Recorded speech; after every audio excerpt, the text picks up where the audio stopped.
Hello my friends, let's talk about Atelier Sophie again.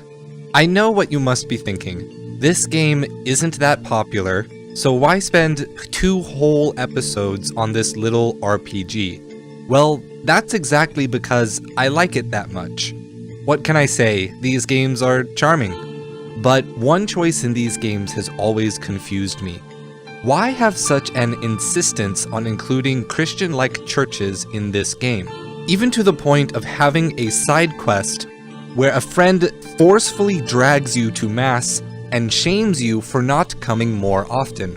The churches tend not to play a significant role in the story, and act more as background set pieces than important locations. My friends, it may surprise you that the presence of a church is essential to Atelier Sophie's philosophical message.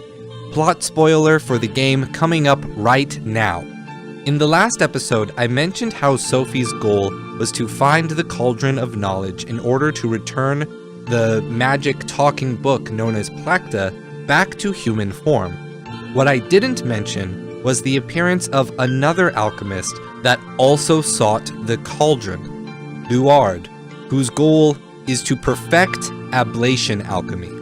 A kind of alchemy that, different from ours, ignores the teleology of materials to create whatever one wishes at the cost of actually destroying energy in the process. This antagonist, however, even though he is doing something that obviously brings harm to others, he also seems to pursue something that the ancient Hellenistic philosophers considered supremely important: virtue. A sage-like perfection of a certain principle. Different schools of philosophy had their own ideas of what virtue was, most of which agreed that rationality would play a central part, but nearly all of the Greek and Roman traditions had one tacit agreement, that some people can be inherently better than others. This began to change, however, when Constantine, the first Christian emperor of Rome, took power.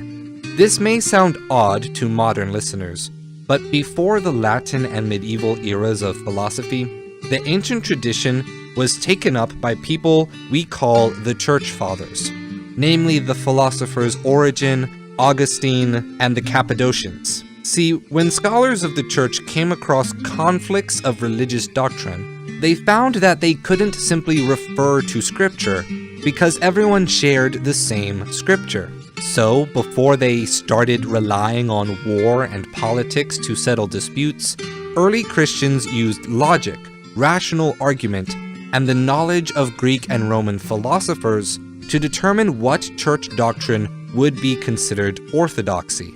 The Cappadocians, in particular, created a trend for what would be the new primary focus of philosophy.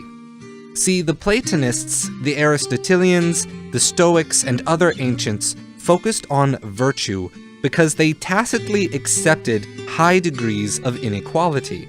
But these Christian philosophers had a new starting point, namely the idea of original sin and how all humans are equally wretched beneath the one transcendent God. As a result, the Cappadocians drew the new focus of philosophy away from unrealistic rational perfection of the ancients and instead to focus on love as the greatest virtue, to care for the poor, the sickly, the widowed and orphaned, the homeless and the stateless.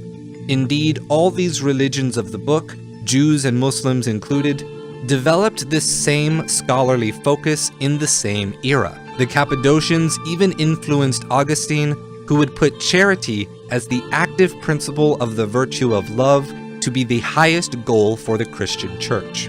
In Atelier Sophie, this virtue of charity is also front and center. Yes, Sophie is a businesswoman. You do remember how much I praised the Atelier game's protagonists for being enterprising capitalists, right? Yet at the same time, whenever a friend came running and said someone was in trouble, Sophie would freely and without charge provide the needed items, whether that be fertilizer for crops or a bomb to remove a boulder. Before the final battle, Sophie and Placta made one last appeal to Luard, who, at one point, sought to use alchemy to the benefit of the needy as well, but it failed. This essentially made the final battle of the game a competition of two different ideals: to seek one's own perfection and virtue, or the virtue of love and charity that benefits all.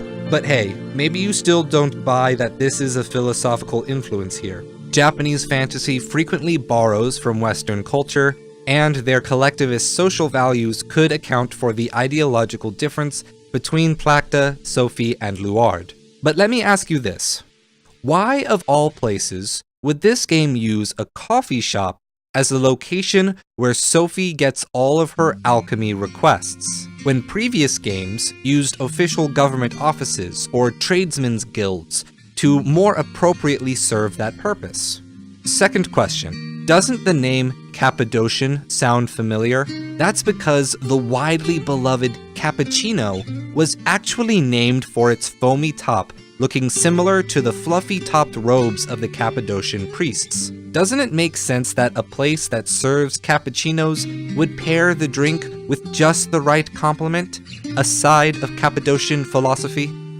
Think about it. Thank you for watching, my friends. I know you're probably sick of me talking about this game.